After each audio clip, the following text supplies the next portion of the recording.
Have you ever been so consistent with something, so locked in, so proud of your progress that even the idea of missing a day sends you into a spiral? You forget one thing, you skip one step, you fall out of rhythm just once, and suddenly the negative self-talk hits. You're slipping, you're lazy, here we go again, you can't even keep this up.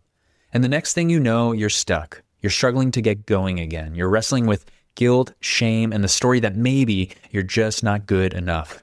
This happens to so many men. And when it happens in your marriage, it doesn't just affect you, it affects her too. The connection, the energy, the leadership, it all takes a hit. In this episode, we're going to talk about what to do when you break the streak, when you fall short, when you revert back to an old pattern and start questioning everything. We'll talk about how to recover, how to hold yourself in warm regard even when you mess up, how to repair if it impacted her, and how to move forward with grace without letting shame take the wheel. Because being a better husband isn't about being perfect. It's about knowing what to do when you're not. So let's get started.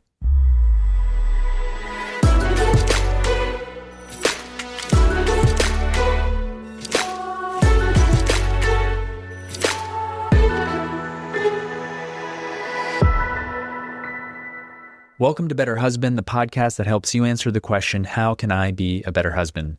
I'm Angelo Santiago, a men's marriage and relationship coach, and every week I bring you practical insights to help you strengthen your marriage and become the best husband you can be. So a couple of weeks ago, I was on a 2-week camping vacation with my family. Summer break, camping at some of the most beautiful national parks in the United States, no client calls, no emails, just us. But I've got a rhythm in my daily life. I use an app to track my morning meditations. I use a different app to log my workouts at the gym, and both of them keep count. Every day I check the box, the number goes up. It tracks my streaks, my consistency, my progress. And I've been proud of those numbers, not because they're flashy or impressive to anyone else, but because I know what they represent. Discipline, focus, routine, momentum. They help me stay connected to myself. They help me show up better in every area of my life, including my marriage. So going into this trip, I knew it was going to fall apart. There's no gym in the woods. There's no hour of quiet time every morning before the day starts. The conditions would be different. The routines would break, and with them, the streaks. Months of consistency gone to a digital scorekeeper. And it shouldn't have mattered, but for some reason, it did. Because somewhere along the way, that little number, that streak, it stopped being about habits and it started feeling like a measure of how good I was, how disciplined I was, how worthy I was. And then it happened. I missed a meditation. I missed a workout. And the app reset. Back to zero. And I felt it in my gut. The shame, this frustration, like I had let myself down on a trip that was supposed to be joyful, surrounded by my wife and son, and all I could think about was a score that didn't exist anymore. And that's when it hit me. If I react this way over missing a meditation, what happens when I mess up in my marriage? When I say the wrong thing, when I shut down instead of staying connected, when I break the streak of good days with a single misstep? Here's the pattern I started to see.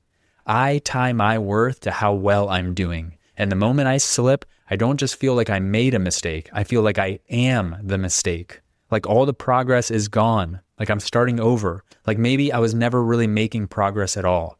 And that kind of thinking, it doesn't just leave you stuck. It starts to pull you out of the relationship. It convinces you to isolate, to shut down, to stop trying. And that's the part that actually does the damage. That's the pattern I want to talk about today. Because if you don't understand it, you'll keep punishing yourself and maybe even your partner for being human. So let's start with the reality. You are going to mess up in your marriage, in your parenting, in your leadership. You're going to shut down sometimes. You're going to get defensive. You're going to fall short of the man you want to be.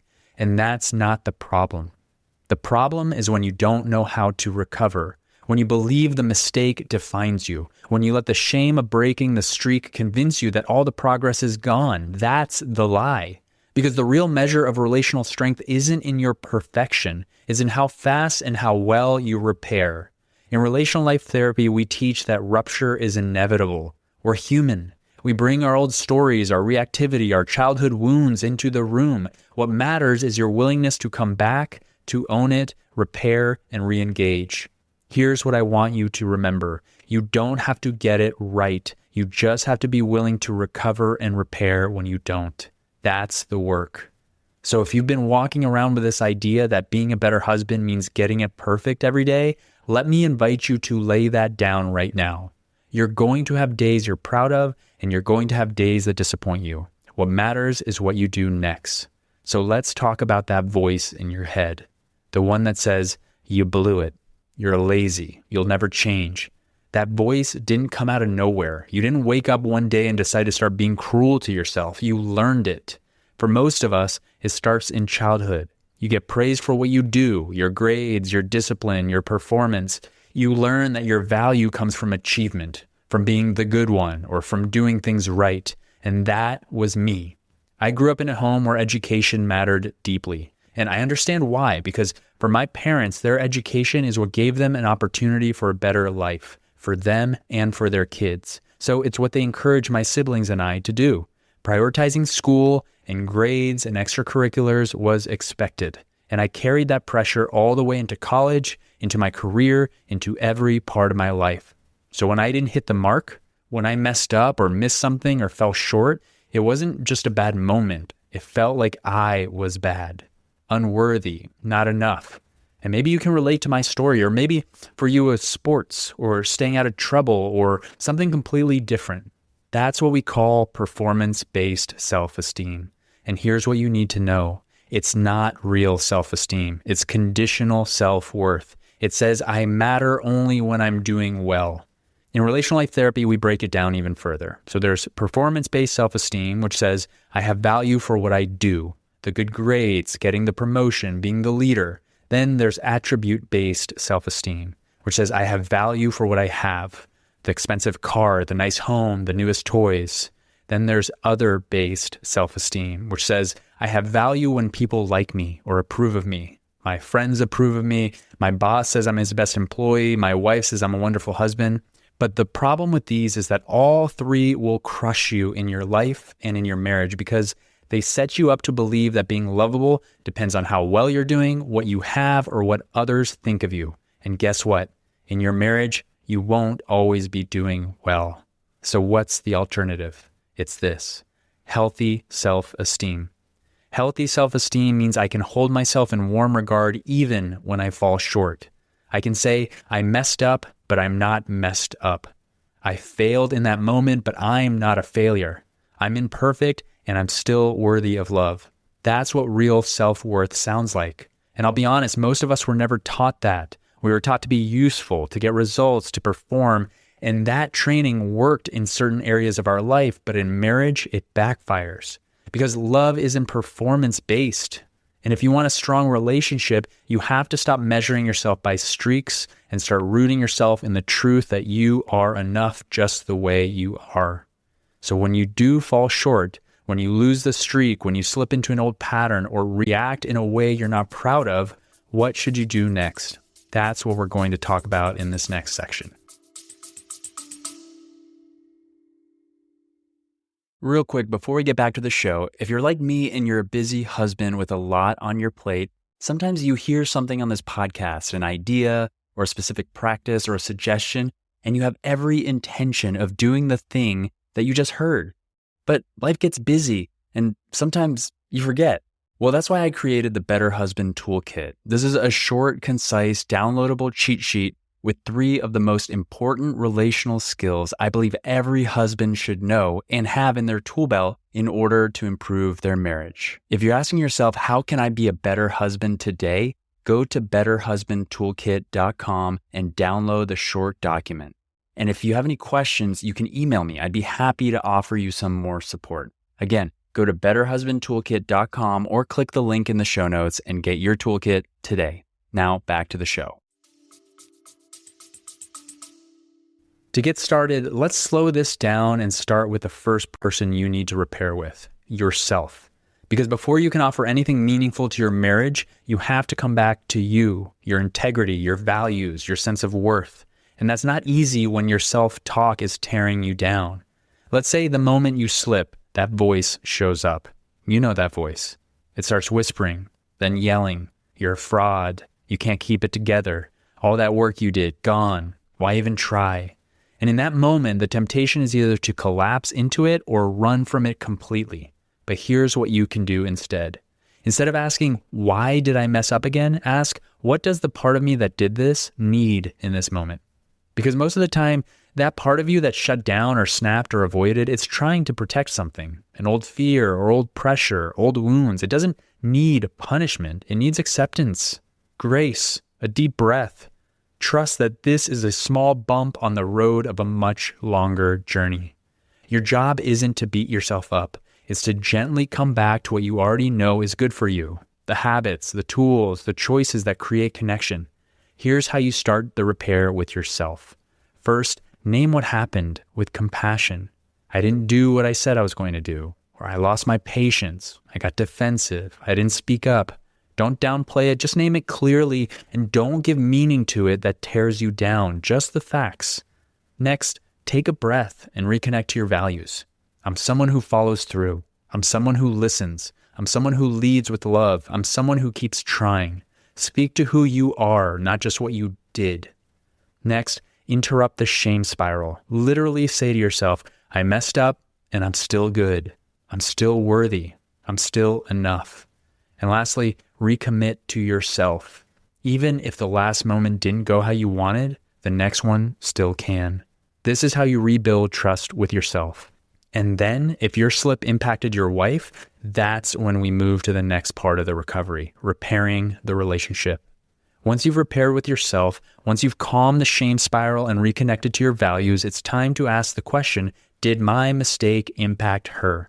Because not every slip needs relational repair. Sometimes it's internal. Your energy was off, but you caught it. Other times it landed on her. It hurt her. It created distance. And if that's the case, then repair isn't optional, it's your responsibility. And I get it, this part can feel hard. You might think, she won't receive it, she'll throw it back in my face, or I already said I'm sorry, isn't that enough?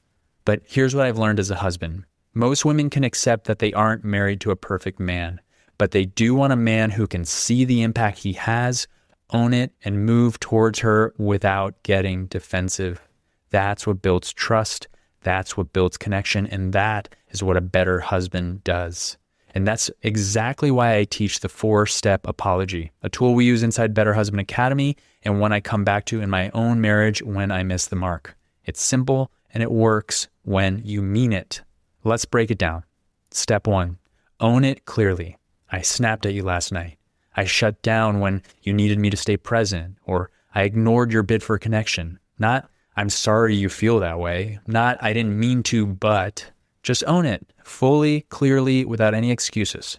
Step 2, acknowledge the pattern. I've noticed I do this when I feel overwhelmed, or this is an old reflex for me. I get defensive and shut down, or I've been working on this, but I still fall into it sometimes. This isn't the first time I've done this.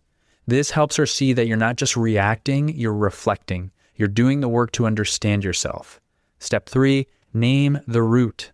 I think part of this goes back to how I learned how to handle conflict growing up, or I didn't have models for emotional connection and I'm still learning, or this part of me thinks that I have to be right or I'll be rejected. You don't have to over-explain it. Just naming the deeper layer shows her you're not just managing behavior, you're transforming at your core. And step 4, offer a repair. I want to show up differently next time. Here's what I intend to do. Or is there anything you need from me right now? What can I do to make this right? Make your commitment to repair, but also ask. Invite her into the repair with you, and then let go of the outcome. She might not receive it perfectly. She might still be hurt or angry. She might need time, and that's okay. Your job isn't to control her response. Your job is to stay in integrity, to lead with love, to model what accountability looks like without shame, without collapse, without control. Because every repair done with care makes the relationship stronger.